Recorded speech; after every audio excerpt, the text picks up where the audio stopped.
Voici un tutoriel de Photo DVD 4 de VSE Software, un logiciel pour créer des diaporamas avec vos photos. Donc vous ouvrez le logiciel simplement en cliquant dessus. Il va s'ouvrir comme ça, c'est-à-dire qu'il est vide. Il faut que vous le remplissiez avec vos photos.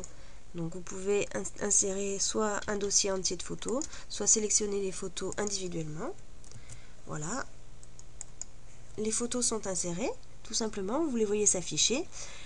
Vous pouvez déjà faire une petite sélection en les modifiant, par exemple en les déplaçant ou en les supprimant si elles ne vous conviennent pas.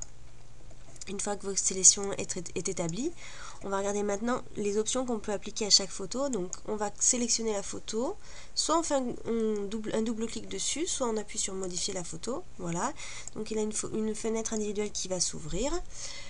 Sur la gauche, on voit les options appliquées. Si on veut par exemple passer la photo en sépia, hop, elle change de couleur, en noir et blanc. On peut aussi la faire tourner. On peut rajouter du texte dessous. Voilà.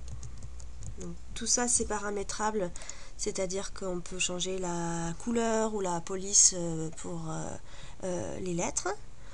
Ensuite, on a sur la droite les mouvements appliqués à la photo, pour savoir comment elle va pouvoir bouger dans le diaporama.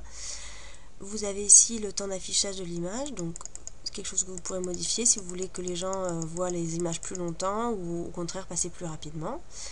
Ensuite, on regarde les transitions, donc c'est ce qui va permettre de passer d'une photo à l'autre dans le diaporama. Il y a plusieurs transitions disponibles avec des jolis effets. Si on veut voir par exemple ce que ça va donner, on appuie sur lecture dans la visualisation rapide et on voit le diaporama en temps réel qui va s'afficher devant vous avec les transitions qui ont été choisies. On peut aussi les changer en route, voilà, hop, pour voir ce que ça fait. Une fois que vous êtes satisfait du résultat, vous pouvez appliquer et fermer et on va passer à l'étape suivante qui est de rajouter de la musique, tout simplement. Donc comme pour les photos, on va chercher sa musique là où elle est stockée sur votre PC. On peut écouter avant pour être sûr voilà, que c'est la bonne musique. On peut même refaire une prévisualisation pour s'assurer que la musique voilà, colle bien avec les photos. Et puis une fois qu'on a fait ça, on a fini quasiment. Il reste une étape. Alors il faut simplement choisir si vous voulez graver le diaporama sur DVD ou le mettre sur YouTube, sur internet.